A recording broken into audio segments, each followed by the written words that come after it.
Tapi kalau tidak, nah sekarang coba kembali ke teori. Apa yang membuat multiplier efek itu?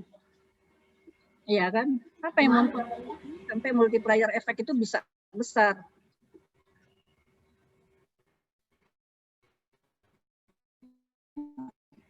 Kalau MPM-nya besar. Ya. Nah, itu. Jadi sebagai peneliti ya itu yang kalau saya bilang sih, kalau saya baca penelitian kemudian tidak sesuai teori baru saya tertarik untuk baca.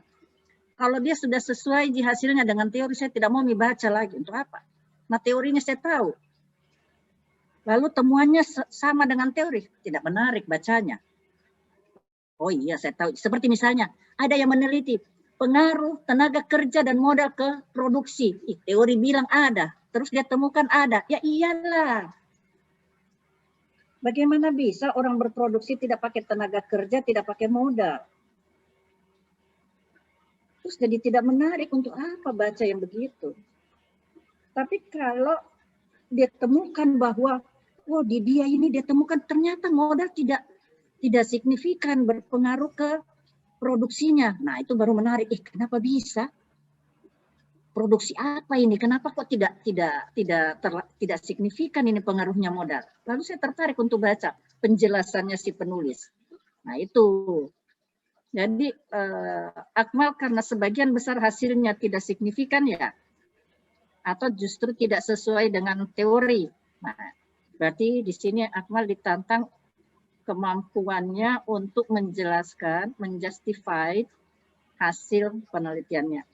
Oke. Bukan cuma sekedar bahwa oh dia tidak signifikan, oh dia signifikan, tapi kalau ini naik ini turun dan sebagainya. Bukan itu. Oke, bukan itu yang penting. Tidak penting itu angka-angka. Yang paling penting adalah penjelasannya.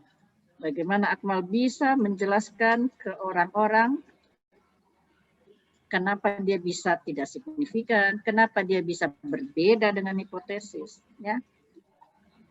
Begitu juga ini buat Mujadid, Ari, Hermanto, Ahmad, ya. Sekali lagi, ya, tidak usah takut meneliti saja hasilnya mau sesuai dengan atau tidak sesuai, tidak apa-apa. Sekarang latihan bagaimana kalau dia tidak sesuai, apa penjelasannya. Nah, itulah kita belajar di kelas. Kita diajarkan di kelas seperti ini. Coba lihat sekarang faktanya di negara kita. Kan seperti dulu misalnya. Dulu dibilang kalau tingkat bunga itu berpengaruh positif ke pertumbuhan lewat investasi katanya. Teori kan bilang begitu. Negatif.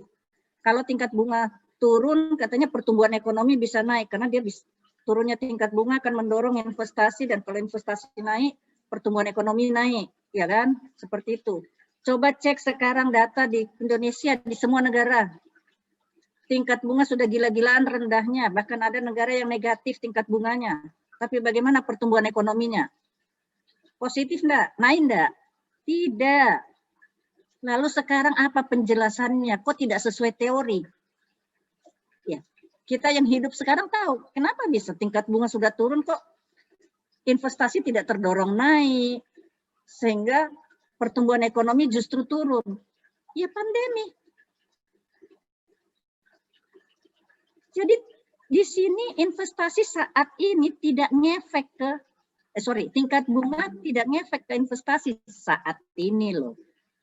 Jadi kalau ada yang meneliti kondisi pengaruh tingkat bunga terhadap investasi saat ini, pasti dia temukan tidak sesuai dengan hipotesis. Kan kita bisa jelaskan. Saya kira semua yang hidup saat ini bisa menjelaskan kenapa bisa investasi tidak terdorong naik. Gimana orang mau investasi? Semua orang takut untuk keluar rumah.